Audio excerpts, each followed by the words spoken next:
Hello, and welcome to another video. And in this video, I am sharing a haul. So I went shopping in Kyneton and Castlemaine, which isn't too far from where I live, and I would definitely recommend it if you live nearby or even within an hour's drive like me. It's definitely worth checking out, not just because the art shops there are really good, but the town itself is really good. There's a really nice bakery in Castlemaine as well. Very good sausage rolls. I'm sure there is in Kyneton as well, but I only needed to eat at one place. Um, but first off, I went into the Castlemaine Art Space. It doesn't have a website, unlike most of the other places I will share, but all the items here are purchasable elsewhere. This was a kit that they had put together, including this watercolor paper from a company called Campap. I'd never heard of that before. It is a Malaysian company, and Arto is their art division. They also seem to have really nice wrapping papers, really pretty wrapping papers. So that's pretty cool. But the main draw for this kit was the Ink Tense Intro Pack, um, which obviously is Derwent, very well known brand, and I've heard a lot about the Inktense pencils. I've used a lot of different Derwent pencils as well, but I've never used the Inktense ones. I've never used anything in the Inktense range. I hear that it's a bit different from other watercolor pencils, other watercolor products. It works a bit differently, so I'm interested in checking that out and seeing how it goes. But it also comes with this really nice canvas pack to store everything in. It's really well made. All the zips work very easily. The seams are perfectly in place. It's very sturdy. So yeah, definitely handy to have. Even if I end up swapping things out, it will be something that will be good to travel with if I decide to do a bit more traveling, which I'm hoping to. Um, but the pack comes with 10 pencils, and they seem to hit on all the main colors that you'd need. So that's always really handy. There's nothing like getting a pencil set and it just missing a color completely. Um, but we have Baked Earth 1800, Deep Indigo 1100, uh, Sea Blue 1200, and Leaf Green 1600. Then we've got Tangerine 0300, Poppy Red 0400, Sun Yellow 0200, Fuchsia 0700, Apple Green 1400, and Ink Black 2200. So I think there's a nice range there, and I can't wait to mess around with these and play with them, add them to uh, try them out beside other watercolors to actually see if there is any difference in my own personal experience. That would be fun. So that'll be something that I'll probably do soon. Um, but it's definitely, I'm definitely glad I have it. I've wanted to get Inktense pencils for a while, or anything in the Inktense range, just to try out for myself, and I was able to get them at quite a reasonable price. And the made kit, the put together kit, is a really nice touch. Um, so definitely appreciate that. And it also came with an aqua brush from Sakura Koi. I recently released a video about some watercolors that I got from the Sakura Koi brand, so I'll link that here if you're interested in that. I know aqua brushes aren't for everyone, but I do enjoy using them. I'm I'm a very messy artist, so the lack of precision that comes with aqua brushes doesn't bother me, and I find them very portable and very handy, very easy. So I have a few and I enjoy having them. But all in all, this kit is going to be a great little addition to mess around with. And yeah, I'm very excited to have that. I also got some more inks from Winsor and Newton. I am pretty big fan of Winsor& Newton inks, largely because they're compared to other artist inks, they're pretty affordable. They have a really nice color range. I mean, most have a really nice color range, but they're pretty affordable where I am, and I love the packaging. I am obsessed with the old-fashioned style and the bottle shape. It's a little ridiculous for that to be the main draw card, but it is. Um, and I have a few different colors, but I'm filling it out. So I've got brilliant green, which is really similar to emerald green. I'm actually planning a video on comparing all my inks coming up soon. So if you're interested in that, you might want to subscribe. But that there is purple. It's very, very pink purple, um, which is very fun to have. I love those sort of shades, but that is something to keep in mind. That one is blue. And lastly, we have canary yellow, which, oh no, that one's sunshine yellow. Um, or getting them confused. I have both. That one is sunshine yellow. The other yellow I have is canary yellow.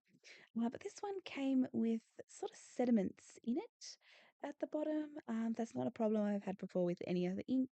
It seemed to swatch out fine, so I'm not sure what that meant. But it is something that I'm making note of just to keep track of, see if anything comes of that. But another recommendation is a store called Tribe.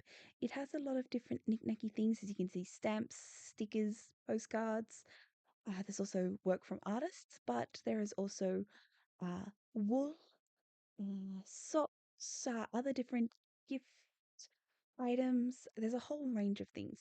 And this one does have a very good online store, which I'm linking below, as well as linking directly to all of these items, like the vial stamp, now these Toadstool stickers, which were really, really cute, but it did bother me that they didn't have any inclusion of the artist. These were just put out there, and as someone who does like to try and promote um, different artists as much as possible. It is a little annoying, um, but that's all right. I have linked them directly if you are interested in them.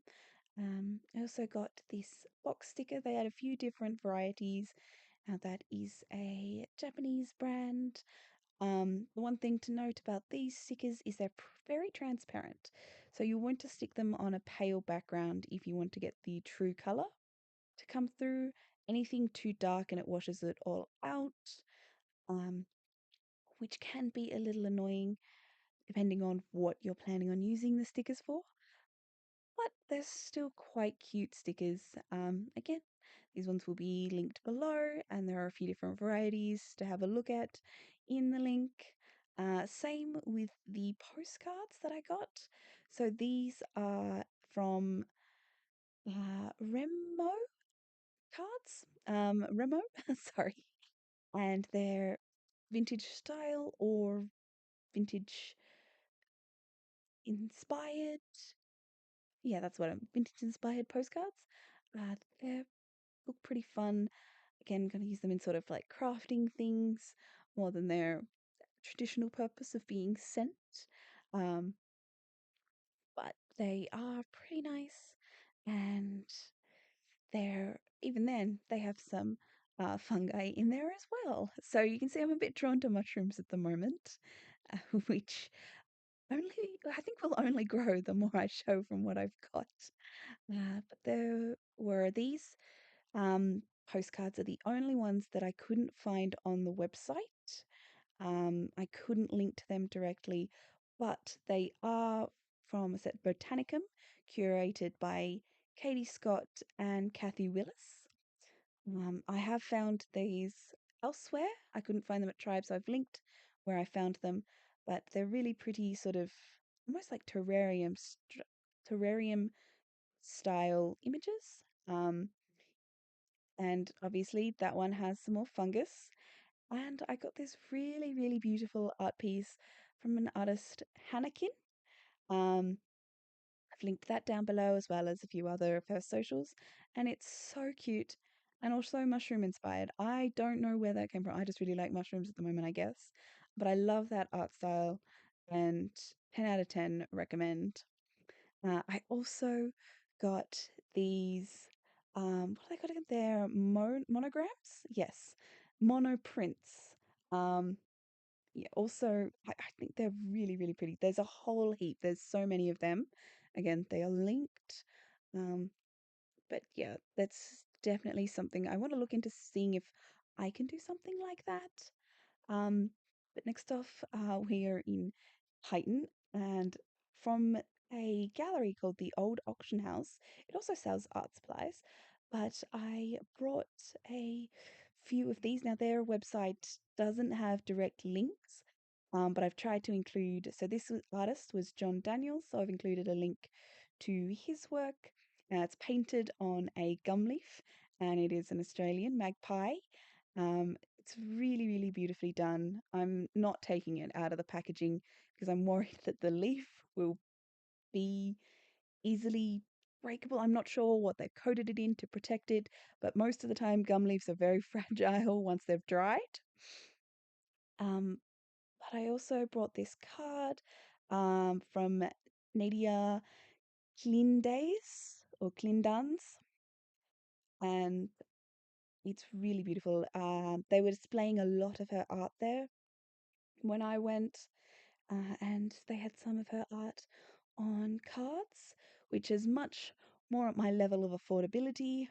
I can definitely afford to buy card prints of people's work rather than the actual artwork, which was beautiful, but a little out of my price range. It's definitely worth it, but a little more expensive than I could afford. But I 10 out of 10 recommend checking that the old auction house out. There's so many other good things to find. I wholeheartedly recommend. Um, but we're back at Castlemaine because I didn't show things in any sort of order. This is from Art Supplies Castlemaine, which does have a very functional website. You can find a lot of different things on there. And I brought the Graphitint set, as you just saw. I'm going to do a comparison between the pencils I brought.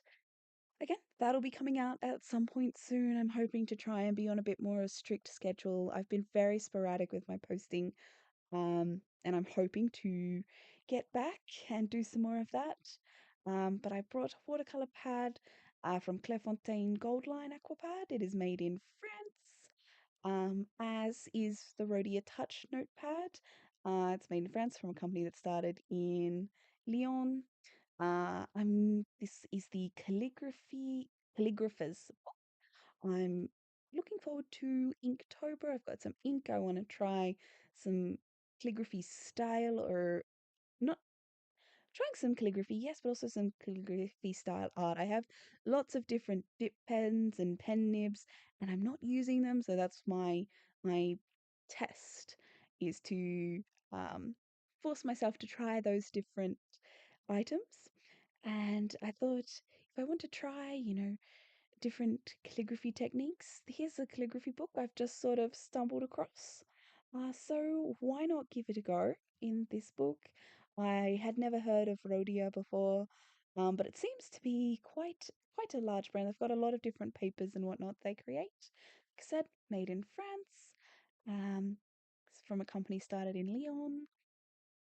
So I will definitely be using that over Inktober, though I won't be participating in it in a true sense. It's just a um, self journey into ink, because I have all this ink. I should definitely play with it some more. And speaking of, I actually brought some more ink, which you will see I got it from the Alchemist, which is a stunning store in Kyneton. I definitely recommend it. I think that it is so so beautiful just to walk through. It's very aesthetically displayed. Everything looks really beautiful in there. Um, and they have a lot of fun things. So I have some glass bead gel from Golden.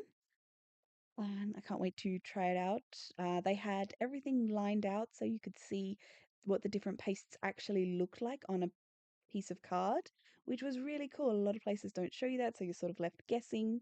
But I brought some more ink from a brand called Lousy, and I'm doing a big deep dive into them coming up. Um, and I brought an Etcher watercolor block. I'm pretty excited. I have only heard good things about Etcher. Now, I didn't realize that that was only 50% cotton until I got home. Um, I obviously wasn't paying attention. I was getting too excited by everything, but I'm not too perturbed. It will still be really good. But I've brought a whole heap of very exciting goodies to play with. I have a lot of different videos upcoming, so if you're interested, please subscribe so you can find out when more videos are coming out. And yeah, no, thank you for watching. And if I'm lucky, I'll see you in the next one. Bye bye.